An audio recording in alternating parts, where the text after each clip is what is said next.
Ça me fait très plaisir de vous voir chaque mercredi. En plus, faites une vraie mission de Nefesh parce que c'est les vacances. C'est pas évident. Mais Kol HaKavod, en tout cas, Kol HaKavod Lachem. Vous donne beaucoup de bracha, de shefa. Donc, bon, Hachem, prenez le temps d'étudier la Torah même pendant les périodes où maintenant, a priori, il y a beaucoup de choses à faire dehors. Kol HaKavod Lachem. Qu'Hachem vous bénisse, Bezrat Hachem. Alors, ce soir, on va traiter un sujet qui est magnifique. Un sujet magnifique. Pourquoi ? Parce que vous savez qu'on est dans une génération qui est très particulière. Ne vous inquiétez pas, ça ne me dérange pas, d'accord ? Si jamais vous êtes angoissé. Maintenant, on est dans une génération qui est très particulière. Pourquoi une génération très particulière ? Parce que tout simplement, on est dans une génération de Baruch Hashem, de kiff. D'accord ? C'est-à-dire que Baruch Hashem, maintenant, on manque de rien à la maison, et chaque chose qu'on achète maintenant, c'est pas parce qu'on en a un besoin particulier, c'est parce que maintenant, tout simplement, on veut en tirer un profit particulier. D'accord ? Les gens, ils s'achètent des voitures maintenant. Une voiture, ça roule, d'accord ? Sur quoi ça va jouer ? Sur combien maintenant le confort et le truc et l'option et ça, d'accord ? Maintenant, c'est ça le problème des gens. J'ai vu maintenant, dernièrement, ils ont sorti, pas dernièrement, apparemment ça fait longtemps, mais sur les téléphones, on peut programmer le moment où on va venir à la maison et déclencher la clim. Vous connaissez ça ? C'est-à-dire que maintenant, il y a une option sur le téléphone. Ou maintenant, si jamais maintenant il est au bureau, d'accord, il veut que sa maison, au moment où il arrive, la maison soit fraîche, d'accord ? Et bien qu'est-ce qui se passe ? Il appuie sur son option, voilà, il dit voilà, je vais arriver, il sent qu'il programme à la maison que ça va arriver, la clim elle démarre. J'ai vu aussi les robinets. Les robinets, c'est tellement compliqué maintenant de tourner le robinet. Donc on ne tourne plus les robinets maintenant, vous savez ? Maintenant on les touche, c'est des robinets tactiles. Et des robinets tactiles. Vous voyez un peu où on est arrivé dans notre génération. A priori c'est extraordinaire. Quel profit, quel bonheur! C'est-à-dire que maintenant, encore une fois, on veut qu'une seule chose, te simplifier la vie. Te simplifier la vie sur tous les points. Alors il faut savoir que quand on voit que dans ce monde-ci, le Olam Hazé, la nature des choses et la réalité, elle est que maintenant, tout se simplifie. Pourquoi ? Pour notre confort. Il faut savoir que ici, ce monde-là n'est qu'un parallèle par rapport à ce qui se passe dans la spiritualité, dans la Rouhaniout. Il faut savoir que maintenant, vous savez, je vous ai déjà donné cet exemple plusieurs fois de Shlomo HaMelech. Shlomo HaMelech, il donne l'exemple qu'un jour il partait sur le bord d'un champ, d'accord ? Al-Sadeh Ish Hatzel Avarti. Et il passait à côté d'un champ d'un paresseux, comme c'est marqué dans Michelet. Et il a vu que ce champ-là, il était rempli de ronces, de mauvaises herbes, de trucs. D'accord ? Il était en très mauvais état. Alors j'ai porté mon cœur, il dit Shlomo HaMelech, et j'ai vu, regardez combien c'est pas bien de ne pas bosser son terrain. Bon, super. A priori, Shlomo HaMelech, il vient nous raconter ses tioulim, il vient nous raconter les petits tiouls qu'il a fait, il est passé à côté d'un champ, et là, il n'avait pas labouré. Qu'est-ce qu'il veut t'apprendre ici, Shlomo HaMelech ? Shlomo HaMelech, il vient nous apprendre ici un vrai yesod dans la nature humaine. Quelque chose qui est la base de la nature humaine, qui est que tout simplement, Shlomo HaMelech nous apprend. Regardez, chacun de nous, on est un champ. Chacun de nous, on est un champ. Un champ, Akadosh Baruch Hu l'a créé de telle sorte que si une personne ne le travaille pas, qu'est-ce qui va sortir ? Des mauvaises herbes. D'accord ? Si une personne le travaille, eh bien, il va sortir quelque chose de positif. Quand quelqu'un il travaille, il y a quoi ? Il y a les pierres qui ressortent. Et ces pierres-là qui ressortent, il va les prendre, il va en faire un muret sur le côté. D'accord ? Pourquoi il y avait des murets sur le bord des champs ? Parce que tout simplement, à force de sortir des pierres, eh bien, à la fin, ça fait des murets sur le bord des champs, etc. D'accord ? Il vient nous apprendre ici quelque chose qui est extraordinaire. C'est que nous-mêmes, on a l'image d'un champ. Il y a des personnes que quand tu les vois qu'elles sont construites, elles sont équilibrées, elles savent écouter, elles sont gentilles, elles sont posées, elles ne s'énervent pas. Ces personnes-là, si elles sont arrivées à ça, c'est forcément le résultat d'un travail. C'est forcément le résultat d'un travail. Akadosh Baruch Hu a fait que dans le monde, ça n'existe pas des champs de blé sauvages. Ça n'existe pas. Si tu veux voir des champs de blé, c'est forcément qu'il y a quelqu'un qui habite dans le coin. Il y a quelqu'un qui a labouré, il y a quelqu'un qui a bossé, il y a quelqu'un qui a fait ce résultat-là. Si tu veux voir quelque chose de sauvage, c'est la forêt amazonienne. Les gens disent « Ah, moi, ça va, moi, je suis ce que je suis, je suis ce que je suis. » À partir du moment où tu es ce que tu es, sache une chose, tu es une forêt amazonienne. Tu es un danger ambulant. Parce que tu n'as jamais fait de travail sur toi-même. Et à partir du moment où tu ne fais jamais de travail sur toi-même, tu es en danger. Parce que regardez, au même titre que quand tu ne fais rien, les mauvaises herbes, ça pousse tout seul. Et si maintenant, regardez comment Hachem il a créé le Teva, si maintenant tu veux quelque chose de positif, tu veux des tomates, tu veux des concombres, qu'est-ce que tu veux? Ça va pousser tout seul? Faut que toi tu les plantes. Faut que toi tu les plantes. Donc les mauvaises herbes, il n'y a personne qui leur a demandé de pousser, ça pousse tout seul et c'est à toi de les enlever. Et par contre les choses positives comme les tomates, les trucs, on te demande à toi de les planter. C'est exactement la même chose dans la nature humaine. Regardez, il n'y a jamais personne qui va faire un effort d'être radin. Ça n'existe pas. Personne ne dit, allez, ce matin, je vais essayer, Bezrat Hashem, d'être un gros radin. Ça n'existe pas. Un radin, ça vient. Tu veux être radin, tu l'es tout seul. Tu veux être nerveux, tu l'es tout seul. Tu veux être jaloux, c'est naturel. Ça vient tout seul, ça pousse tout seul. Tu veux être quelqu'un de construit, quelqu'un de bon, quelqu'un qui est à l'écoute de l'autre, quelqu'un qui est posé, quelqu'un de gentil, quelqu'un qui n'est pas nerveux. Ça, c'est un travail. Ça, c'est un travail. Donc Shlomo Amelech, il nous compare, il nous donne cette image-là qui est tellement forte du champ pour nous dire, regardez, au même titre qu'un champ, quand il n'est pas travaillé, c'est la forêt vierge, c'est la même chose chez une personne. Quand elle ne se travaille pas, elle ne fait pas un travail sur elle-même, c'est une forêt vierge. Il y a des gens, tu les regardes, ouais, 16 ans, la vérité, bon, je fais le bac. Ouais, je fais le bac. Puis voilà, au milieu du bac, ça me cassait la tête, ça m'a pris la tête, je suis cassé, je suis parti en Israël, puis là, je suis arrivé, puis j'attendais que de rentrer à l'armée, donc du coup, je travaillais dans une pizzeria. Puis après, maintenant, je rentre à l'armée, ça m'a pris la tête, alors j'ai pris un flingue, et je me mis sur la tête, je me suis dit, allez, moi, ça m'a pris la tête. Donc du coup, qu'est-ce qui se passe? Je suis parti de l'armée, alors comme je suis parti de l'armée, alors du coup, je suis parti en France, je suis rentré en France, et en France, voilà, j'ai fait ça, après j'ai vu une Goya, je suis rencontré une Goya, et après j'ai dit, dis-moi, moucher, la Goya, c'est pas possible, alors du coup, je suis revenu en Israël. Tu regardes la tronche de leur vie. Je dis, mais c'est pas possible. Mais même si tu voudrais faire exprès, tu ferais pas autant de trucs. Comment ils arrivent à ça? Comment ils arrivent à un Bronx pareil dans leur vie? Comment ils arrivent à ça? Parce qu'ils se sont jamais travaillés. Au moment où maintenant il y a des responsabilités à prendre, au moment où il y a des choses que maintenant que tu le veuilles ou non, tu es obligé de le faire, et ben ils ont dit, bah non. Ben ces gens-là, ils sont immariables. À 40 piges, ils sont encore célibataires. Pourquoi? Parce que toujours, ils ont voulu faire ce qu'ils voulaient. Donc, ils sont adaptables avec personne. Donc, ces mêmes personnes-là, si tu regardes leur vie, elles ressemblent à rien. Et c'est ce qu'il nous dit Shlomo Amelech. Quand on regarde le monde physique, on en apprend pour le monde spirituel. Et c'est là où je voulais en venir. Quand on regarde le monde matériel, dans la simplicité, dans la qualité de vie dans laquelle on vit, dans le confort dans lequel on vit maintenant. Quand vous imaginez encore, il y a 60 ans, en Israël, il n'y avait pas de Mazgan. Il n'y avait pas de Mazgan. Vous imaginez un peu l'été? Pas de Mazgan. Rien. Et ils étaient à l'Eshiva, ils étudiaient, ils étaient là en train de leur noël avec l'Eshiva. Mais ils n'avaient pas de Mazgan. Ils ont vu un ventilateur. Moi, la dernière fois, j'ai vu un vieux monsieur, sortir de la Beta Knesset. Il m'a dit, moi, je me rappelle le premier ventilateur de Poniovitch. La Yeshiva de Poniovitch. Et je me rappelle. On regardait ça, on était impressionnés. Un ventilateur. C'est quoi, c'est un moteur d'avion? Ils nous ont ramené un moteur d'avion dans la...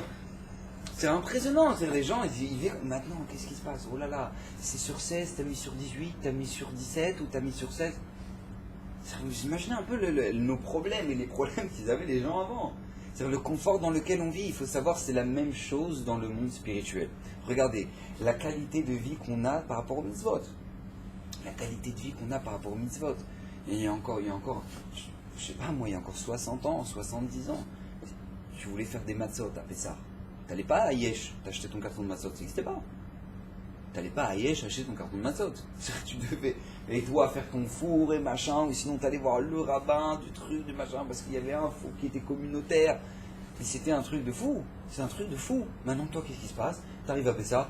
Oui, les matzot, t'as acheté les matzot? Ah non, oh bah je vais au Shérat. Mais je ne sais même pas si vous imaginez ce que ça veut dire. Je ne sais même pas si on peut nous-mêmes imaginer ce que ça veut dire de dire une phrase pareille. Il y a encore 60 ans, 60, même 100 ans, ils voulaient faire des matzot. Vas-y, tu tapes toute la lachot du Shulchan Aruch. Tu fais ton four au fond de ton jardin. Tu vas voir le rabbin. Tu dis, voilà, monsieur le rabbin, j'ai fait ça, j'ai mis la pâte là, truc, maintenant. Est-ce que c'est un problème? Ah, il dit, bon, alors bon, on va essayer de faire ça, ça. T'es allé voir le rabbin. Je faisais des matzot, c'était un monde, c'était un olam. C'était un olam de faire des matzot. Avant, faire une souka. Vas-y, tu vas battre un arbre, tu vas prendre les branches, tu vas faire le truc avec le tronc, tu vas le couper, tu vas faire les... Maintenant, qu'est-ce qui se passe? Tu appelles le roi Merlin, il est près de vie, il est chez vous. Tu l'appelles, tu dis voilà, j'ai besoin de tuyaux, de tubes, trac, machin, qui se peuvent s'emboîter, qui peuvent faire ça, machin, un truc. Là. Voilà, tu as ta souka, tu vas sur internet, tu commandes souka, un truc, tu commandes ta souka, machin, et le mec qui reçoit toute sa souka, il manque une vis. lui faire un procès. Tu vas voir, j'ai gagné. C'est ça le problème des gens. C'est-à-dire que les gens, il manque une vis. C'est-à-dire qu'ils commencent à faire ouais, c'est honteux, franchement, il manque une vis, c'est pas normal, comment ça se fait, c'est une commande, ça devrait être nickel, ça devrait être bien, moi j'ai déjà payé par Cash Live, moi je voudrais un remboursement. Il manque une vis. Il manque une vis. Les gens ils pètent un câble parce qu'il manque une vis. Vous vous rendez compte ce que ça veut, où est-ce qu'on est arrivé maintenant et où est-ce que les gens ils en étaient avant. Avant, le confort qu'on a maintenant. Moi je me rappelle quand je suis parti visiter la Pologne. Je suis parti visiter la Pologne avec tous les camps de concentration, etc. On est arrivé dans une ville, et on arrivait à Varsovie, je crois. À Varsovie, dans une grande Beta Knesset de Varsovie, on voyait les tfilotes marquées sur les murs. On a dit, c'est bizarre, c'était ça l'adéquat avant. Tfilotes marquées sur les murs des Beta Knesset. Alors le guide il nous a dit non, parce qu'il n'y avait pas de sidour. Il n'y avait pas de sidour. Les gens ils arrivaient, il fallait faire la tfila. Ok, c'est comment on a connu la tfila. Alors il disait ce qu'il y avait sur les murs. Il n'y avait pas de sidour.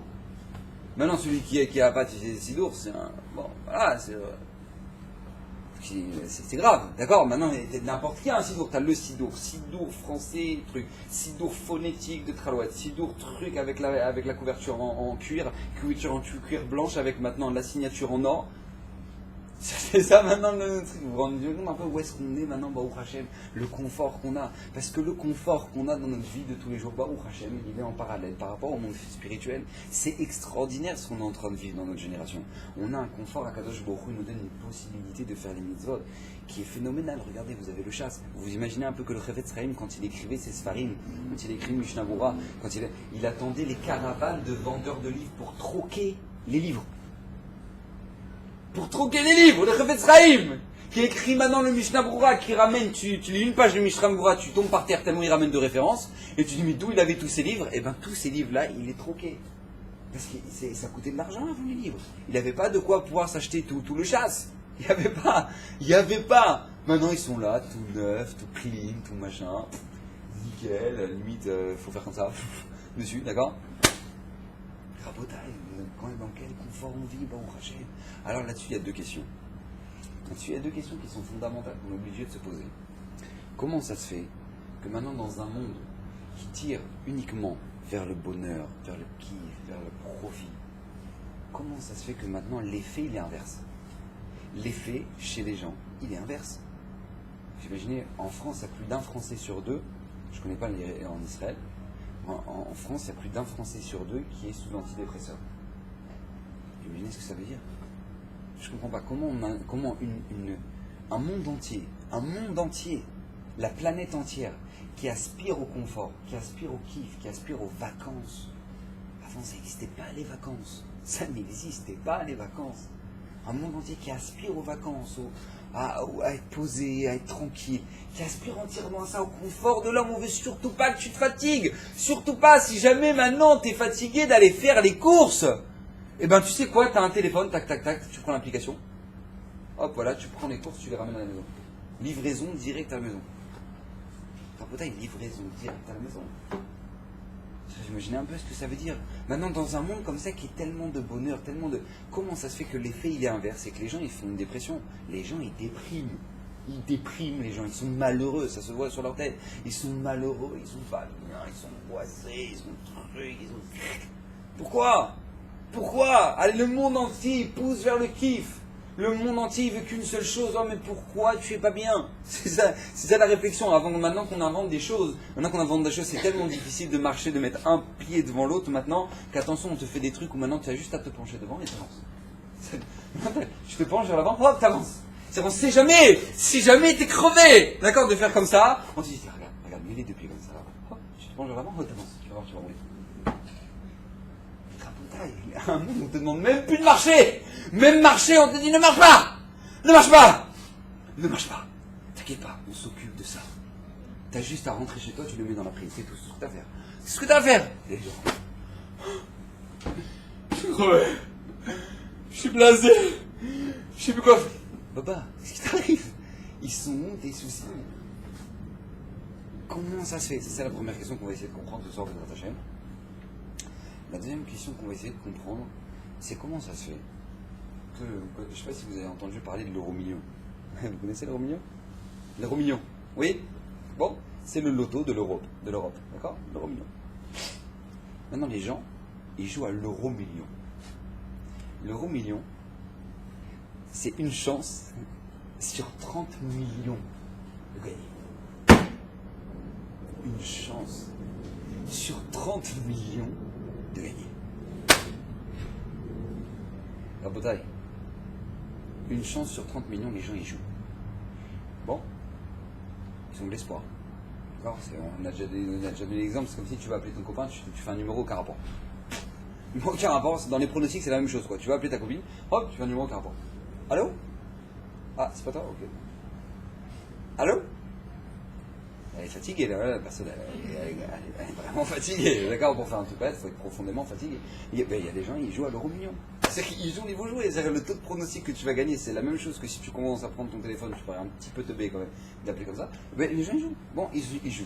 Bon, la brioche pour eux, Bezrat Hashem, d'accord? Qu'ils fassent des mises avec. Mais maintenant, qu'est-ce qui se passe? J'ai une question. Les gens, ils ont une chance sur 30 millions de gagner. Et ils jouent. La Torah, c'est une chance sur deux que c'est le Hémet. C'est une chance sur deux où la Torah, elle te raconte des bobards, trucs, c'est baratin, c'est trucs, c'est machin, c'est du mytho. Ouais. Ou c'est le Hémet la mytho. C'est Hémet. T'as une chance sur deux. Oui, c'est ou du mytho, ou c'est le Hémet, et c'est le vrai bonheur. Et c'est ce qu'Akadosh Baruch Hu nous a donné. Et c'est ça tout le... Et on doit vivre comme ça. D'accord? Donc t'as une chance sur deux. Les gens, tu leur dis, regarde, t'as une chance sur deux. Joue. Mais joue. Ouais, mais bon, allez doucement, on va se stresser, vraiment, un truc de ramin, truc, l'angoisse. Une chance sur 30 millions, les gens ils jouent. Une chance sur deux. Ouais, bon. Qu'est-ce qui t'arrive? Une chance sur deux. Et c'est pas seulement ça, c'est que les gens qui ont joué, qui ont tenté leur chance dans la Torah, ils ont joué. Ils te disent, papa, j'ai gagné. Joue. J'ai gagné. C'est bon, vas-y, t'inquiète pas, t'as une chance sur deux, mais t'inquiète pas, tu vas gagner, je suis sûr que tu vas gagner, moi j'ai gagné, tu vas gagner, l'autre il a gagné, on a tous gagné, tous ceux qui ont joué, ils ont gagné, alors vas-y, joue. Franchement, Rav, je vais réfléchir, d'accord, ça vous dérange pas, ça veut dire j'ai pas envie d'aller trop vite, j'ai pas envie de me stresser, j'ai pas envie de... D'accord, ça vous dérange pas? Rabotai, Makara, qu'est-ce qui se passe? Une chance sur 30 millions, les gens ils jouent, une chance sur deux, les gens ils jouent pas. Qu'est-ce qui se passe? C'est une question, non? C'est un gros problème. Une chance sur deux, les gens ils jouent pas. Ou ils jouent à moitié. Qu'est-ce qui se passe? Alors, pour répondre à ces deux questions, premièrement, il faut arriver à une conclusion claire, que les gens ne sont tout simplement pas conscients de la chance d'avoir reçu la Torah. Ils ne sont pas conscients du bonheur que c'est. Parce que s'ils étaient conscients, ils joueraient. Si tu as une chance sur 30 millions de gagner des millions, tu tentes ta chance. Alors si tu as une chance qu'on te dit maintenant, c'est tu vas kiffer ta vie, c'est un vrai bonheur. Pourquoi tu joues pas? C'est que la plus forte raison que les gens, la conclusion elle est que les gens ne croient pas qu'il y a le bonheur là-dedans. Parce que sinon ils joueraient. D'accord? Sinon ils joueraient. Donc forcément qu'ils n'y croient pas. Alors, il faut savoir que nos Rachamim, ils nous avaient déjà avertis de ce problème. Le Hachir Hakadosh, 400 ans, 500, nous donne un exemple qui est d'une puissance extraordinaire. Mais regardez, il y a un prisonnier, il a pris pour perpète. Il est en prison, il a pris pour perpète. Bon, il arrive maintenant, il a des chaînes, à chaque fois qu'il sort dans la cour de la prison, il doit avoir des chaînes au poignet, des chaînes à la jambe, d'accord? Il est comme ça, en train de marcher toute la journée, il a pris pour perpète. Maintenant, bon, lui, il a des chaînes, que ces chaînes-là, elles commencent à rouiller, elles commencent à s'abîmer, elles commencent à truc. Bon, lui, il n'a pas envie, quoi, il n'a pas envie de garder ses chaînes, il aimerait en avoir des autres. Maintenant, le geôlier de la prison, il fait comprendre qu'il y a une nouvelle cargaison de chaînes qui vient d'arriver, alors lui, il dit, ah, c'est vrai, une nouvelle cargaison, je t'en supplie, prends-moi des chaînes de bon état, je t'en supplie, ne me laisse pas comme ça, avec des chaînes pourries comme ça. Tu sais que je suis là pour perpète, aide-moi, s'il te plaît, aide-moi. Bon, Je vais voir pour toi. C'est dit là le Cheikh Hakadosh. Je vais voir. Maintenant, face à ça, il y a une kala. Et Siman Tov ou Mazal Tov, elle va faire la Khatouna. Mariage. Maintenant, elle a trouvé le Khatan. Quand je vous dis le Khatan, c'est dans notre génération, c'est le Khatan parce qu'il est pété de fric. D'accord? Donc c'est le Khatan dans notre génération. Attention, c'est un vrai Khatan. Il y a de l'argent, Khatan. Donc il arrive, il dit, ma chère fiancée, en l'honneur du mariage, je t'invite chez Cartier. Tu rentres, tu prends ce que tu veux, le bijou que tu veux. Je t'offre le bijou que tu veux. Le Khatan. C'est le Khatan, non? C'est le Khatan, ça. Ouais, tu prends le bijou que tu veux. Top. Elle rentre. Qu'est-ce qu'elle va prendre? La petite chaînette? Petit collier comme ça? Ou elle va prendre la rivière de diamants de chez Cartier. Ou elle va prendre la montre. La montre. Qu'est-ce qu'elle va prendre? Demande-la, Chir, qu'est-ce qu'elle va prendre? Dans la logique, qu'est-ce qu'elle devrait prendre dans la logique?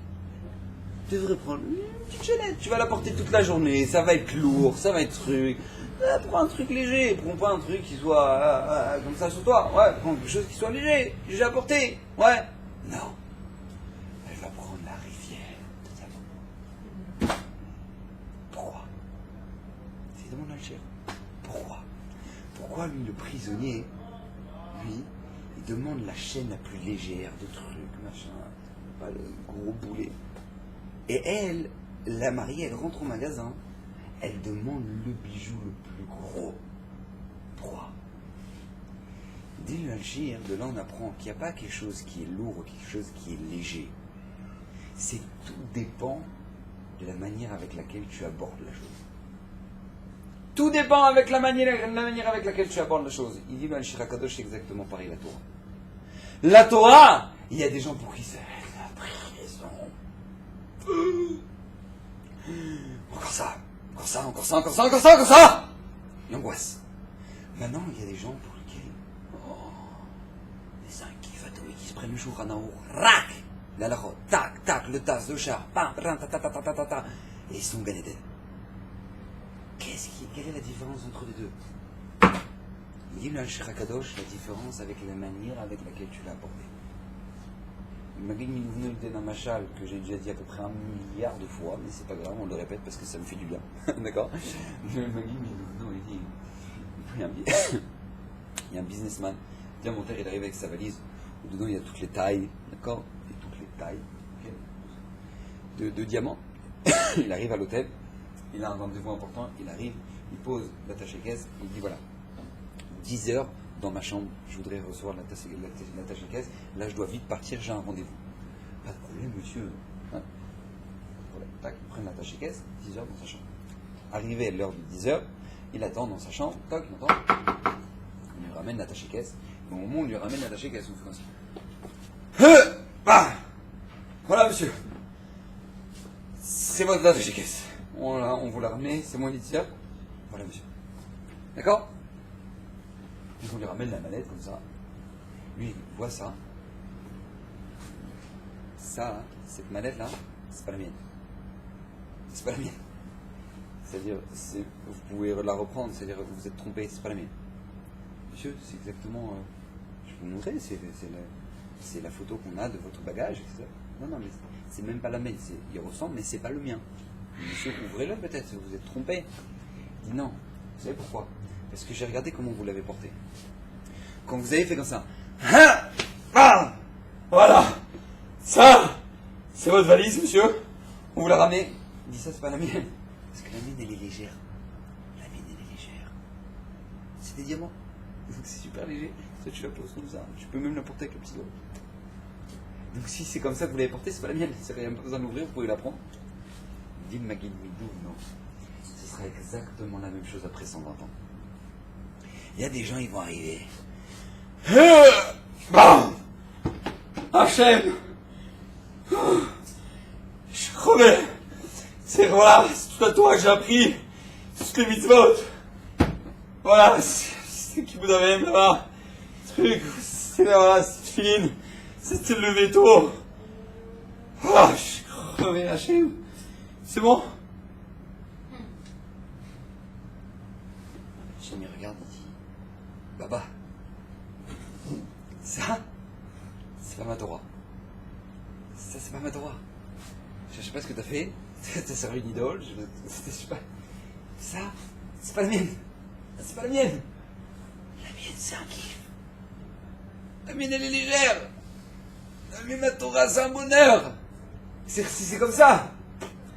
Je suis désolé. Ça m'a perdu ton temps, je crois. C'est pas la mienne. C'est pas la mienne. C'est un machal, c'est pas tout à fait vrai. Même les gens qui ont un effort pour lesquels maintenant c'est dur de faire une mitzvah, etc., ils recevront un mérite qui est l'olam, on ne peut même pas s'imaginer dans l'olam Haba. On ne peut même pas s'imaginer, même une mitzvah qu'une personne elle a fait, parce que c'est dur, truc, machin. C'est même pas imaginable le mérite qu'elle aura, cette personne-là. Mais je veux faire comprendre le principe. Le principe, le regard qu'Hachem il a de sa Torah quand il nous l'a donnée. Et le Hachem nous a averti que tu peux aborder la Torah de deux manières.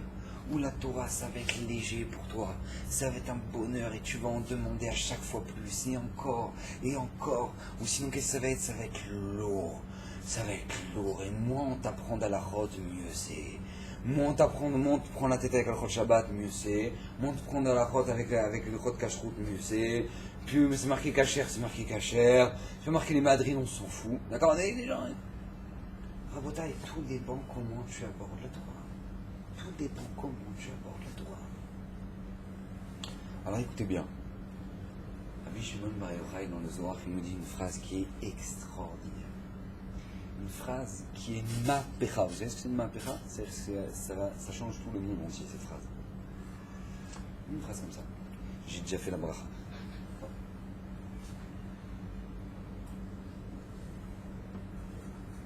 Akadosh Baruch Hu, Istakel Boraita Bara Alma. Écoutez bien cette phrase.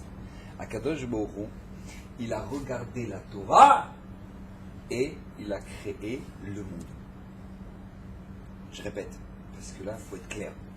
Hachem, il a regardé la Torah, Istakel Boraita, c'est-à-dire que la Torah elle était déjà créée, et il a regardé la Torah, et en fonction de la Torah, il a créé le monde. Il dit, oh, bah, que ça peut faire.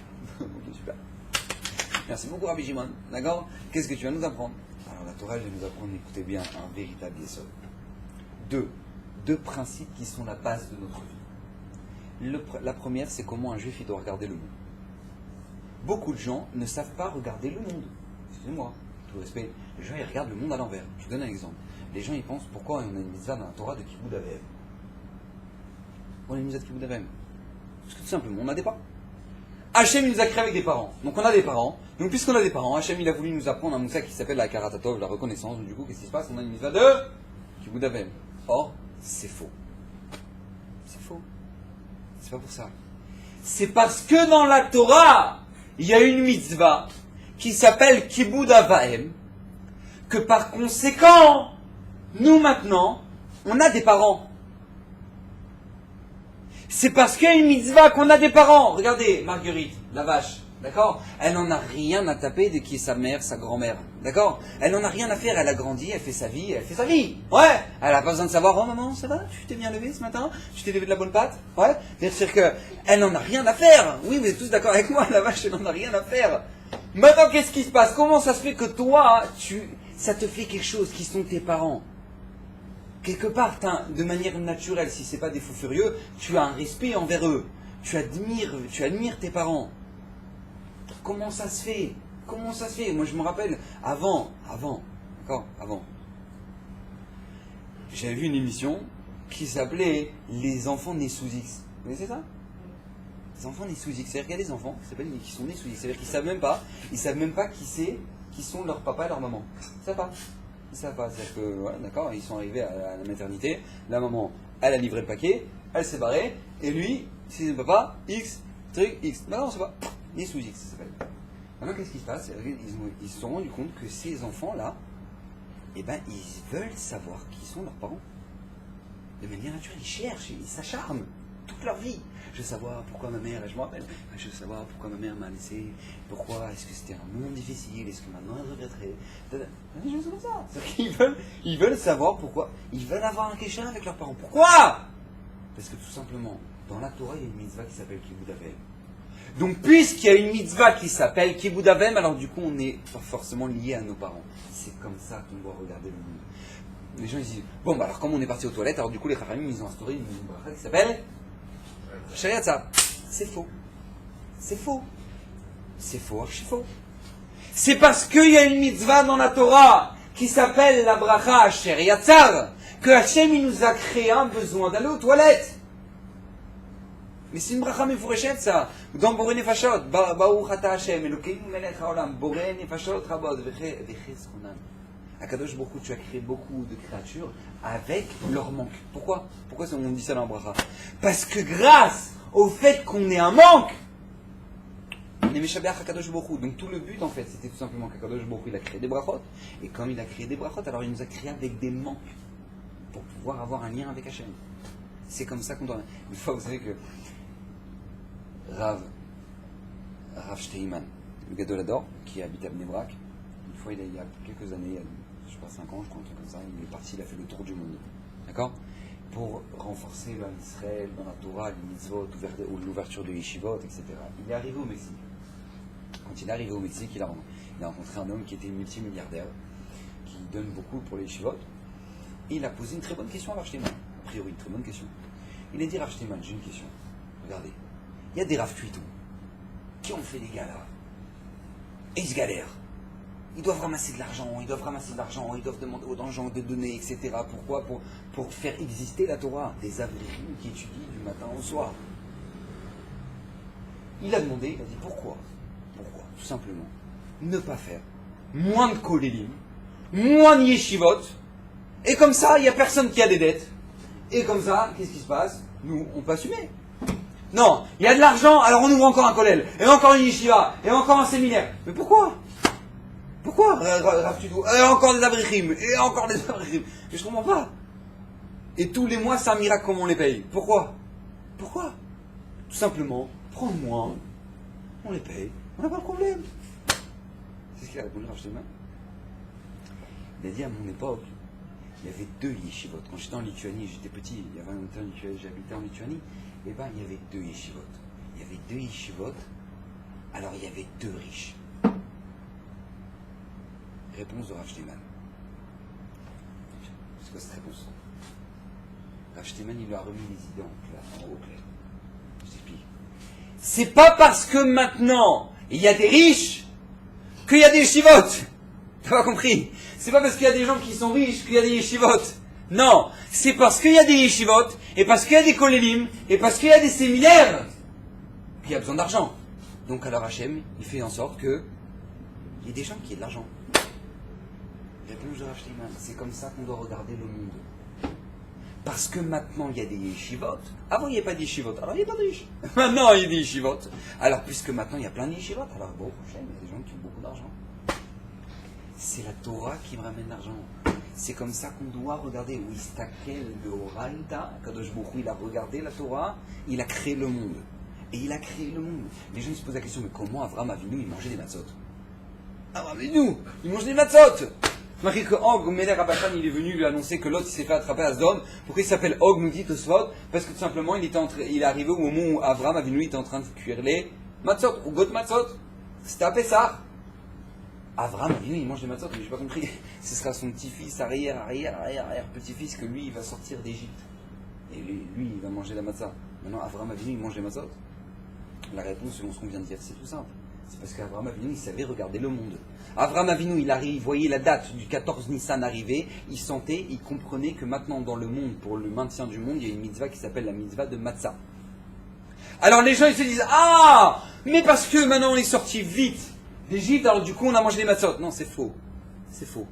C'est parce qu'il y avait une mitzvah qui s'appelle la mitzvah de matzah que Hachem nous a fait sortir vite d'Égypte. D'accord? Il faut savoir regarder le monde. Uistakel beoraita obara alma. Ça, c'est le premier enseignement qui est de base, qu'on doit être clair là-dessus. C'est comme ça qu'on doit regarder le monde. Le deuxième principe, et c'est là où je voulais en venir ce soir, Bezrat Hashem, qui est fondamental, c'est que tout simplement, quand la Torah nous dit qu'Akadosh Baruch Hu, il a regardé le monde, il a regardé la Torah, il a créé le monde, ça veut dire, écoutez bien, c'est violent, c'est très violent, mais qu'est-ce que c'est bon.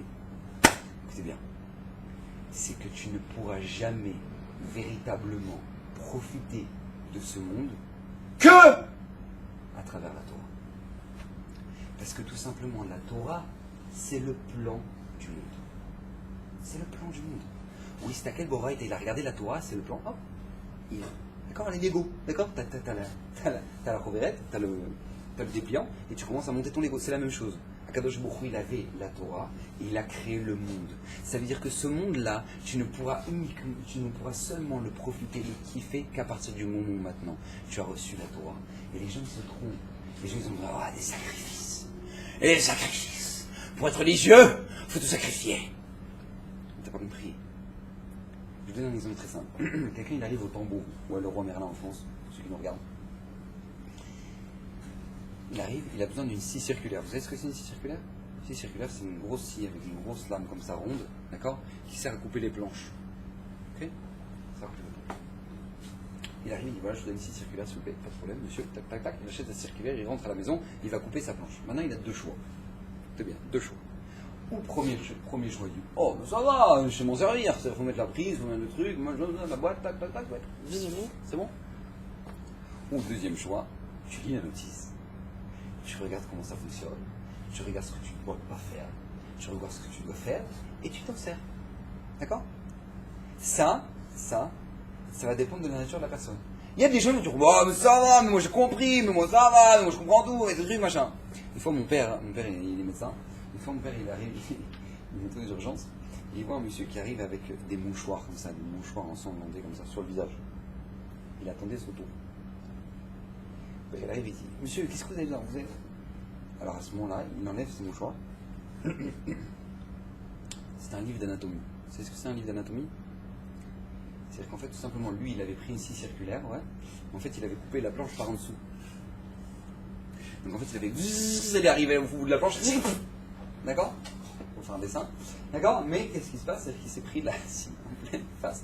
Donc d'accord, maintenant, qu'est-ce qui s'est passé? Moi, mon père, il a vu ça, il a dit waouh! Purée, un livre d'anatomie, le mec coupé en deux, le visage comme ça, il est derrière avec une mouchoir. D'accord? Parce que tu as le choix.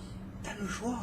Tu peux t'acheter une scie circulaire et faire ce que tu veux, et faire le gros orgueil. Tu dirais, pas de problème, allez, moi je sais, mais moi je sais, mais moi je sais. Mais fais attention, mets pas ton pied en dessous. D'accord? Faut mettre le pied en dessous. Ou sinon, tu peux dire, je lis mes notices, je fais attention, et à ce moment-là, je saurai m'en servir et je ferai quelque chose de beau. C'est la même chose avec le monde. Avec la vie. Avec la vie. La vie, elle est devant toi maintenant. La vie, elle est devant toi. Maintenant, tu as le choix. Tu vois, ça va la vie, moi ça va, j'ai 20 ans, on va bosser, on va faire ça, on va faire ça, on va faire ça, on va faire ça. Genre le mec, il connaît toi la vie. On va faire ça, on va faire ça, on va faire ça, on va faire ça. Ah, pas de problème. Et le mec, tu te retrouves à 40 ans, divorcé 3 fois, déchiré, truc, dépôt de bilan. Sa vie, elle ressemble à rien. Sa vie, elle ressemble à rien. Maintenant, tu as des gens, ils sont intelligents. Ils disent, regarde, la vie, elle s'amuse à moi. Maintenant, moi, il faut que j'ai le plan de la vie. Vous connaissez ça? Une fois, je vous racontais cette histoire. Ravreskel Ebenstein, il arrive une fois chez Mashgar de Ponyovitch, un homme qui avait roi Hakodesh, qui voyait Yahuanavi. Il arrive chez lui, et il voit sur la table du salon, vous savez, les mixeurs à pied. Vous savez les mixeurs à pied? C'est des mixeurs comme ça avec un pied, et pour faire la soupe. D'accord? Bon, d'accord, faut faire comme ça. Lui, à ce moment-là, il arrive, il voit le mixeur à pied, il prend la boîte, il sort le mixeur,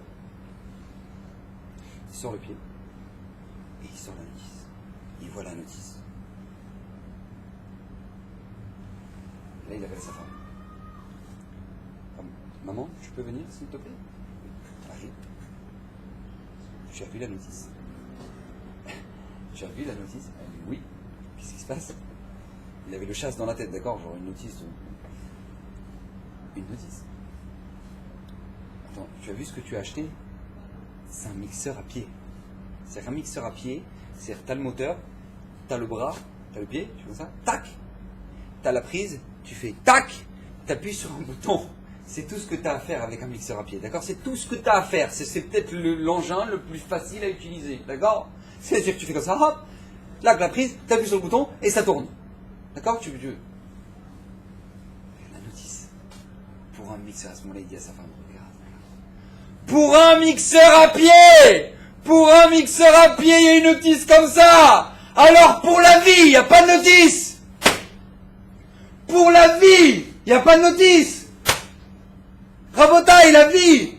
C'est pas un mixeur à pied! C'est bien plus compliqué que ça! Alors quoi? Elle est où la notice? Rabotaille, la notice, c'est la Torah. La notice, c'est la Torah. Mais encore une fois, t'as le choix. Tu peux dire, ouais, moi, ça a pris la vête, ouais, et tu te débrouilles tout seul. Mais tu vas te débrouiller tout seul. Mais c'est dangereux. C'est très dangereux. C'est très dangereux. Ne perds pas ton temps. Ne perds pas ton temps. Pour comprendre, avec une fois que tu t'es coupé 5 fois le doigt, c'est 6 points de suture, tu dis, oh, il y a une notice. Il y a une notice. Tu sais même plus la tenir, tes doigts, ils sont... Oh, il y a une notice. Bah, les gens, ils regardent, ils avancent dans leur vie, et après, à 30 ans, ils commencent à faire, tu vois, oh, il y a une notice. Papa, allô, la notice, c'est la Torah de chat. C'est la Torah de chat, elle te dit comment tu dois avancer dans ta vie. Et sache une chose, tu ne pourras jamais profiter de ce monde. Je parle pas de Olam Haba, je parle de ce monde-là. Sans la Torah, tu ne pourras jamais sans la Torah. Les gens te disent, ouais, oh, la nouvelle collection chez Zara, ouais, truc, mini-jupe, truc, chez Mishmor, Gailom. Ouais. Maintenant, qu'est-ce qui se passe? Ils vont dire, oh non, je peux pas, oh, franchement, le Rav, c'est pas bien, un truc, oh, l'angoisse, T'as pas compris. La Torah, elle veut te protéger. C'est l'angoisse, la tzniut, c'est mais la Torah, elle veut te protéger. Elle veut te protéger de tous ces radars là, à deux pattes qui sont dans la rue. Qui cherchent qu'une seule chose, c'est... Voilà. On va pas le dire, c'est pas beau. C'est un peu d'amidrage, d'accord? Elle veut te protéger de ça. Elle veut qu'on te regarde pour autre chose que tes gambettes. Mais la Torah, elle t'aime. La Torah, elle veut... Le Hachem, si t'as dit ça, c'est pour ton bien. C'est pour te protéger. C'est parce qu'il t'aime plus que tout, t'es sa fille. Les gens ne crient pas, non. Mais t'as un problème. Tu regardes pas la Torah comme il faut. Regardez ce que c'est que, ne serait-ce que... Regardez ce que c'est qu'une maison de Torah. Une maison de Torah. Vous demandez à n'importe quelle femme, quand est-ce que la dernière fois son mari lui a chanté une chanson? Pour elle, dédicace. Dédicace pour sa femme. Une chanson de lover. Alors toutes les femmes vont dire, oh, ça c'était la belle époque. D'accord? Ils nous ont parlé comme ça. Alors pote, écoutez bien. Il y a un klal dans l'alra. Quand il y a une mitzvah qui vient à nous, on n'a pas le droit de la retarder. On arrive, on rentre, Shabbat soir, on fait la tefila, on rentre à la maison, on a un chiyuv de devoir faire une mitzvah de la Torah. C'est quoi la mitzvah de la Torah? Mekadesh le Yom HaShabbat. D'accord? Sanctifier le jour du Shabbat. Comment? Avec le Kiddush. On n'a pas le droit de retarder une mitzvah. On n'a pas le droit. Donc, normalement, tu rentres, tac, tu fais Kiddush direct. Là, viennent les Chachamim, ils disent, Baba, temps mort. Temps mort. Tu t'arrêtes, tu regardes la table, les salades, les chalotes. À ce moment-là, tu chantes les Shedraim. Allez, il y a une mitzvah d'Oraïta maintenant. Mekadesh Yom HaShabbat. Tu dois faire Kiddush. On te dit non. Tu t'arrêtes. Premièrement, dis merci. Dis merci à la table. Regarde, c'est mis tout quand t'es parti à la Beta Knesset, genre les tables. Les gens, ils ont l'impression que les salades sont toutes seules sur la table. Hop, hop, hop. Tu t'arrêtes. Et je traîne. Et au moment où tu arrives au passo, au Bahat, Talit, Al-Kulana, toi tu es au-dessus de toutes les. Tu regardes ta femme dans les yeux. Tu regardes ta femme dans les yeux. Vous savez ce que c'est ça? Vous savez ce que c'est ça? Eh bien, c'est de la Torah. Ça, c'est la Torah. Et personne au monde ne peut arriver à ça sans Torah. Il ne faut pas se la raconter. Il il y avait un gadol aux États-Unis qui s'appelait Rabbi Yaakov Kaminetsky. Un des grands de l'Israël après la Seconde Guerre mondiale. Il est venu une fois à Binyané Ouma. Ouais, vous connaissez Binyané Ouma? À l'entrée de Yerushalayim. Grand rassemblement de rabbinim, du monde, des milliers de personnes qui étaient là. Et qu'est-ce qui se passe? Rentre Rabbi Yaakov Kaminetsky. Maintenant, Rabbi Yaakov Kaminetsky, il avait un klal, il avait une règle. Il savait très bien ceux qui l'accompagnaient, ses chamashim. Il savait que lui, il ne rentre jamais par la grande porte. Il ne veut pas, parce que tout le monde se lève pour lui et tout, machin, il ne veut pas. D'accord? Il rentre toujours par la porte de derrière. D'un coup, tu le vois sur la table. Ah, il est là, Rabbi. D'accord? C'est comme ça qu'il faisait tout le temps. Cette fois-là, à Binyané Ouma, il dit à son shamash, je veux rentrer par la grande porte. Je veux rentrer par la grande porte. Bon, le shamash, il dit à Rabbi Yaakov, il a demandé, il ne discute pas. Il rentre par la grande porte à Binyané Ouma, et bien sûr, quand Rabbi Yaakov Kaminetsky rentre, tout le monde se lève. Il traverse tout Binyané Ouma, il va s'asseoir à la table des rabbinim. À ce moment-là, il dit à son shamash, je suis sûr que tu me demandes pourquoi j'ai fait une chose pareille. Ouais, c'est pas habituel, le Rav, il n'a pas l'habitude de faire une chose pareille. Je vais te répondre pourquoi. Il dit parce que moi, je suis marié, et j'ai une femme. Et ma femme, elle sait que je suis un grand rabbin. Elle sait, je suis un grand rabbin. Elle sait. Mais maintenant, le problème, c'est qu'elle ne le voit pas. Elle entend Rabbi Yaakov Kaminetsky, mais elle est dans sa cuisine toute la journée, en train de cuisiner, en train de s'occuper de la maison, s'occuper des gosses, trucs, machin. Elle entend que je suis un grand rabbin, mais elle ne le voit pas. Ma femme, elle est dans la Ezrat Nashim. Ma femme, elle est dans la Ezrat Nashim. Donc je voulais lui montrer qui c'était son mari. Lui faire kavod. Regarde, grâce à toi. Vous imaginez un peu ce qu'il y a dans la tête d'un gadol ador au moment où il rentre dans une assemblée de rabbanim à Binyané Ouma. Il pense à sa femme. Il pense à sa femme, Rabotai. Ça, c'est de la Torah. Ça, c'est Torah. On ne peut pas arriver à ça sans Torah. Rabotai, c'est gigantesque. Moi, je me rappelle quand je me suis marié, mon Rav, Raven Hanan Kohn, il m'avait dit quelque chose. Il m'avait dit, écoute-moi bien, il y a un interdit de charrier sa femme. Je t'interdis de charrier ta femme. On n'a pas le droit. Mais je suis ta femme, c'est Kodesh Kodashim. Je me rappelle, avant de rentrer sur mon repas. Ta femme, c'est Kodesh Kodashim. Il m'a donné un exemple très fort. Écoutez bien. Il m'a dit, il y a des mots qui ont un certain... sur lesquels maintenant les gens, ils ont un certain regard dessus. Par exemple, poubelle. Poubelle, tout le monde sait ce que c'est. Poubelle. Il y a des trucs maintenant, tu dis, bon, la plage. Bon, c'est joli, c'est la plage. D'accord? Il y a des choses comme maman. C'est déjà ta mère, c'est déjà ta maman, c'est déjà une autre image que tu as dans ta tête. Tu vois, tu as poubelle, plage, maman, tu vois. Et après, il y a Torah. Après, il y a des mots que Birlal, tu n'as même pas le droit de les dire, comme le nom d'Hachem. D'accord? Tellement ça doit représenter quelque chose d'important chez toi. Donc, tu vois, tu as ta poubelle, plage, maman, Torah. Il m'a dit, quand tu entends le nom de ta femme, tu dois frissonner. Tu entends ce mot-là, le nom de ta femme, ça doit se faire quelque chose. Ça, c'est de la Torah. Vous imaginez un peu le bonheur qu'ils ont, ces gens-là, le shalom baït qu'ils ont, ces gens-là. Dans quel équilibre ils vivent. Parce qu'encore une fois, oui, c'est à quel Beoraï Hachem, il a regardé la Torah, ou par Alma, il a créé le monde. Tu ne pourras jamais passer ce monde-là comme il faut si tu n'as pas la Torah avec toi. Regardez ce que c'est que le Shabbat.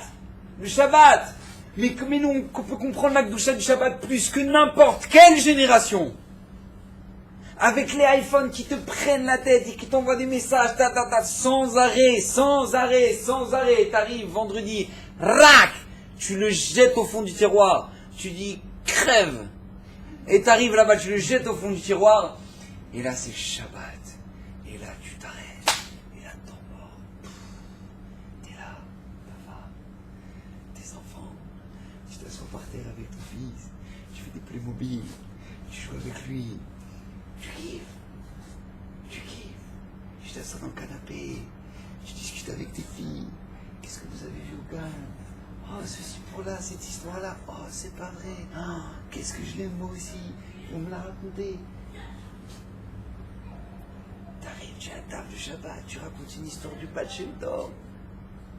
Mais les enfants ont Mickey à côté, il peut aller crever. Mickey à côté, il peut aller se cacher, Mickey. Il a son père qui est là. Son père, il est là. Avec lui. Il lui dit. Mais est-ce qu'il y a un bonheur plus grand que ça? Et il n'y a pas de... Ding, ding, ding. Oh, pardon, attends. Il n'y a pas. Qui crève tous. T'es là. Waouh. Le bonheur. Mais le kiff, quoi. Et là, t'es là, Dieu. Shabbat. Et Hachem me dit, garde le jour du Shabbat. Hachem, merci. Merci. Qu'est-ce que c'est que Shabbat? Qu'est-ce que c'est que Shabbat? Rabotaï, dans toute l'histoire du monde, on a toujours été les références. Toujours. L'âme d'Israël a toujours été une référence. Il y avait une époque en France où ils tuaient les Juifs parce qu'ils ne mouraient pas de la peste noire. Il y avait ce qu'on appelle en France la peste noire, ouais, avec les rats, une maladie qui est ramenée par les rats. Il y avait la peste noire. Et ils se rendaient compte que les Juifs mouraient moins que les Goïms. Les Benoît, les uns après les autres, ils mouraient. Et qu'est-ce qui s'est passé? Moshe, Mardoché, les trucs. Ils restent vivants. Comment ça se fait? Alors ils voulaient, c'est pas possible, donc c'est un coup des Juifs. Et ils pensaient que la peste noire, c'était un coup des Juifs. Mais ils savaient pas. Même nous, on savait pas. Mais Hachem, lui, il le savait. Rabotaï, je ne sais pas si vous savez, dans la chôte de quelqu'un qui est mort, d'accord, on a une obligation de devoir l'enterrer le plus rapidement possible. Oui? Le plus rapidement possible. C'est-à-dire qu'une personne, elle est morte le plus rapidement possible, on doit l'enterrer. Dans la nuit. Quand on peut l'enterrer le plus vite possible, on doit le faire. Vous savez comment ça se passe chez les Goïms, les enterrements? C'est-à-dire déjà, il est mort. Alors, il est mort, écoutez bien comment ça se passe. Il est mort. Pendant 4 jours, le corps, il est dans la maison. Il y a les comment ça s'appelle là, les croque-morts qui viennent, ils s'en occupent du mort, ils mettent de la crème, ils mettent des trucs, je sais pas ce qu'ils font pour pas que le corps, ils les intègrent comme ça devant tout le monde. Mais, ils mettent ce qu'on a les premiers trucs pour pas que... Mais il reste pendant 4 jours dans l'appartement et tous les gens, ils viennent. Oh, on vient se recueillir sur le corps du défunt. Vous savez qu'ils ont prouvé que bactériologiquement, mais c'est une centrale nucléaire. C'est un corps mort, bactériologiquement, c'est une centrale nucléaire. Maintenant, imaginez-vous des corps morts de la peste noire qui sont dans une baraque pendant 4 jours. Et les gens, ils viennent dire, oh, il est mort. Mais c'est bon, les gens, ils peuvent ressortir, ils vont directement au cimetière. Hein.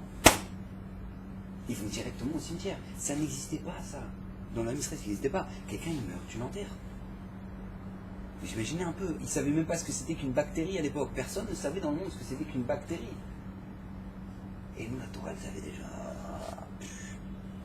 Elle savait déjà. Napoléon, code civil, code pénal, mais d'où il le sort? Code civil, code pénal. D'où il le sort? Mais c'est la Gemara. Il a pris les rabbanim, il a pris les trucs, il les a rassemblés, il a dit, dites-moi ce qui est marqué dedans. Et maintenant, il a fait le code civil, code pénal, mais c'est le Talmud. Il n'a rien pris d'autre, il s'est inspiré entièrement du Talmud. Et genre, Napoléon, c'est Napoléon Bonaparte. Napoléon Bonaparte, il a pris le souci de savoir ce qu'il y avait marqué là-dedans. Toi, tu peux pas le faire, toi, Mardoché. Toi, Marlouf. Tu peux pas le faire. Tu peux pas y aller, ouvrir ses farines, savoir ce qu'il y a. Bonaparte, il l'a fait. Bonaparte, t'imagines un peu après 120 ans. Alors, t'as étudié? Bon, j'avais pas le temps, j'ai déçu, le truc. Attends, j'ai pas compris. Tu connais Napoléon? T'as déjà entendu parler de Napoléon Bonaparte? Ben lui, il l'a fait. Il l'a fait. Lui, il l'a ouvert, il a regardé ce qu'il avait marqué dedans. T'avais pas le temps, toi? Toi, t'avais pas le temps. C'est un peu l'archouma. C'est un peu l'archouma. Les Gaulois, à l'époque où les Gaulois, ils se sont dit, oh oui, ce serait bien de mettre de la paille dans un tissu pour faire un oreiller. Hein? Ça, c'était les Gaulois, d'accord? Grosse réflexion gauloise. Mais maintenant, on va mettre de la paille, on va faire un oreiller, non, ça va faire un bon oreiller. Oh là là, qu'est-ce que c'est bon? Rabotaï, à l'époque des Gaulois, Rabbi Akiva, il rentrait dans le Pardès. Dans le Pardès, c'est le plus haut niveau du Gan Eden. Vivant. Et il est ressorti. pas de problème. C'est eux et nous. Rabotaï, eux et nous. Comment maintenant toi, le goy là, c'est une référence pour toi maintenant. Il est devenu une référence pour toi. Oh, j'adore sa musique, elle est trop fraîche. Oh, t'as vu ses bouts de jeux. Oh, t'as vu ses fringues. Oh, il est devenu une référence pour toi. Voilà. Mais le comble. Le comble. Il est devenu une référence pour toi. Mais comment on arrive à ça? Comment on arrive à ça? Parce que tout simplement, on n'est pas conscient du bonheur qu'on a. On ne se rend pas compte. Les gens, ils disent, oh, alors on se lève le matin. Oh, t'as fait mon dernier. Oh, t'as pas le droit de te frotter les yeux. Hé, attention. T'as pas fait les tilates, tu ne prends pas les yeux. Attention. Les gens, ils disent, attends, c'est pas possible, fous-moi la paix. Je me lève le matin. J'ai envie de me dire mon dernier, j'ai pas envie de le dire, je le dis pas. Et puis j'ai envie de me frotter les yeux, j'ai envie de faire comme ça. Hein, la miricorée. Comme ça, j'ai envie de le faire, ben je le fais. Oh non, t'as pas fait les tilates, truc. Ah, tu te lèves, attention, tu mets tes chaussures, d'abord la droite, après la gauche, laisse la gauche, après la droite. Mais fous-moi la paix. Mais fous-moi la paix. Les gens, ils ont marre. Pourquoi la route partout. C'est ce qu'il a dit une fois, le Rav Shlomo Zalman Auerbach une fois.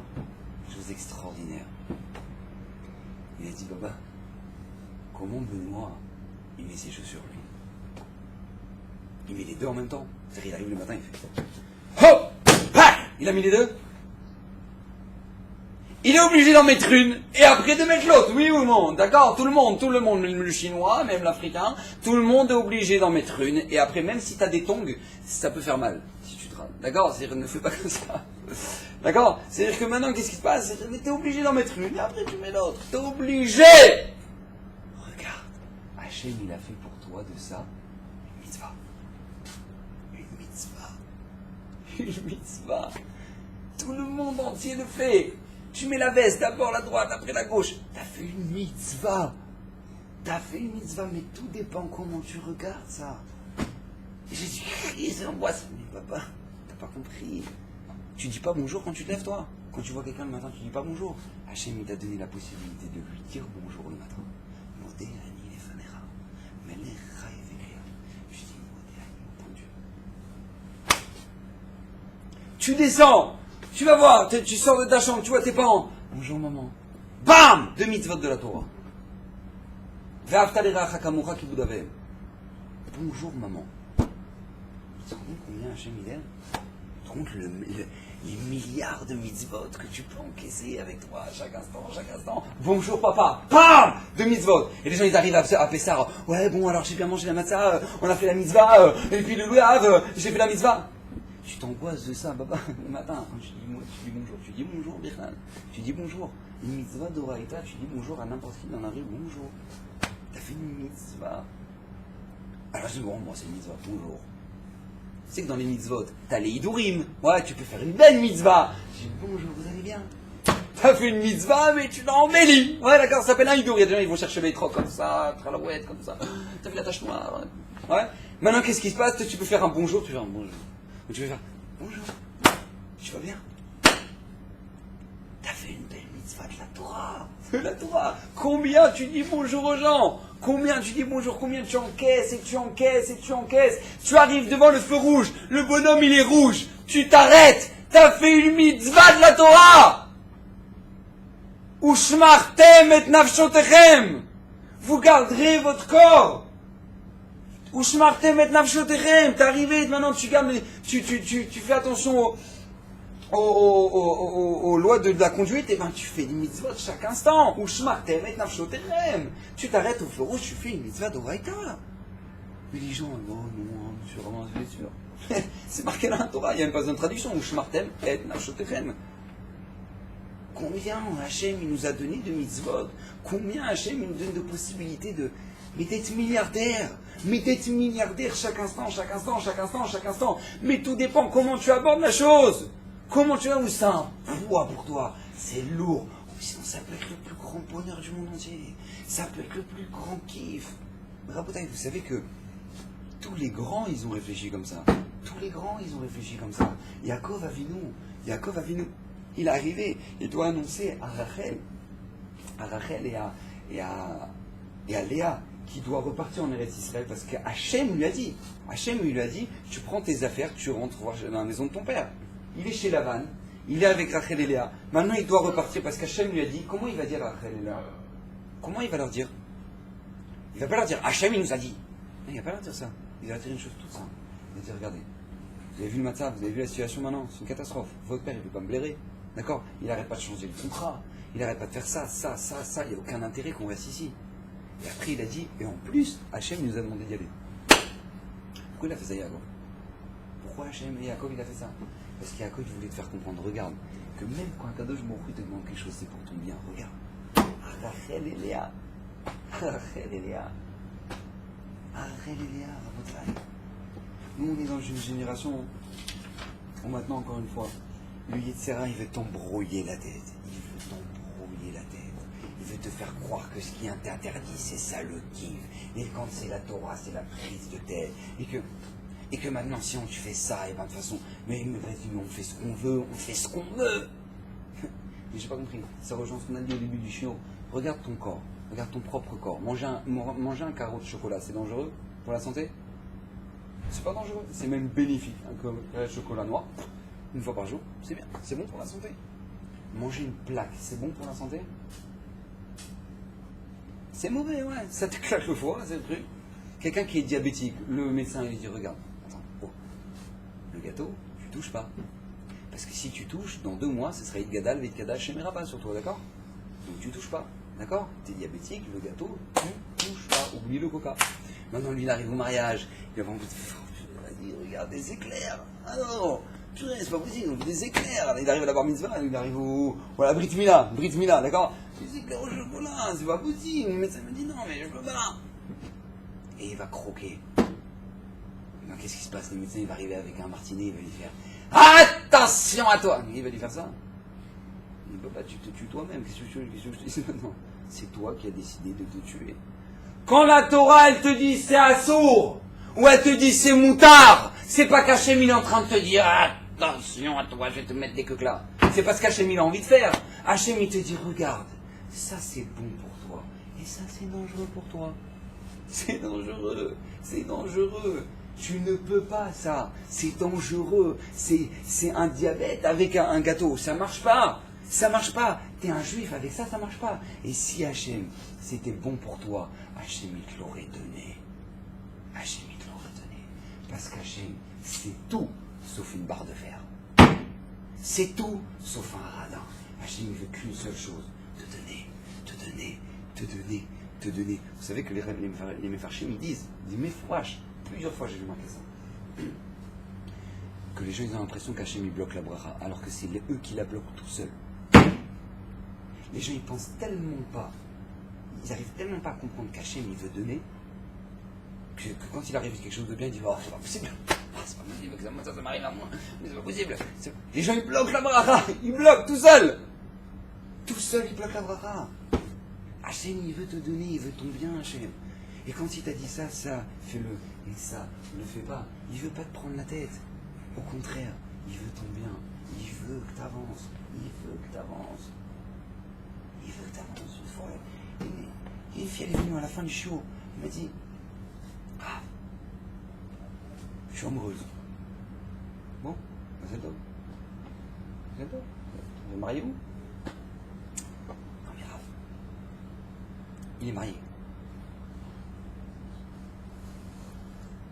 Alors je lui ai dit, vous savez, Hachem vous a fait un grand recette. Vous êtes sûr que c'est pas votre mazal? Ça, vous cassez pas la tête. C'est sûr que c'est pas lui. D'accord? C'est maintenant que vous êtes angoissé, oui, hein, c'est mon mazal, c'est pas mon mazal, là vous êtes sûr que vous l'avez raté, d'accord? Donc, non mais Rav, je suis enceinte. Pourquoi ça? Pourquoi? Parce que quand la Torah t'a dit on parle pas entre filles et garçons, on ne parle pas les filles et les garçons ensemble, et on s'envoie pas des mots sur WhatsApp, et on fait pas ça, parce que les Rachamim, eux, ils savaient. Et toi tu dis, mais non, mais bon, mais ça, c'est pour les rabbins, les payotes, les trucs, les machins, bah ça va. Oh, ça va. Ça, c'est pour les keblos, hein, c'est pour les keblos. Ah bah maintenant, t'es bien keblo, toi, maintenant, avec un gosse dans le ventre, et qu'est-ce que tu vas faire maintenant? Maintenant, t'es bien, Kiblo. La Torah, quand elle t'a dit ne touche pas à ça, c'est parce que c'est dangereux. Si maintenant, toi, tu veux faire le gueudin, il n'y a pas de problème, la brioute. Mais après, commence pas à venir pleurer. Ne commence pas à venir pleurer. La Torah, elle t'aime, Hachem, il t'aime. Hachem, il veut ton bien. Hachem, il veut ton bien. Comme il dit Rabbi Mechten, si pour un mixeur à pied, il y a une notice, pour la vie, il n'y en a pas. Pour la vie, il n'y en a pas. Ton Bezrat Hachem, on puisse s'accrocher à notre notice qui est la Torah de Chat, on puisse grandir dans la Torah des Hachamim, ma chère puisse nous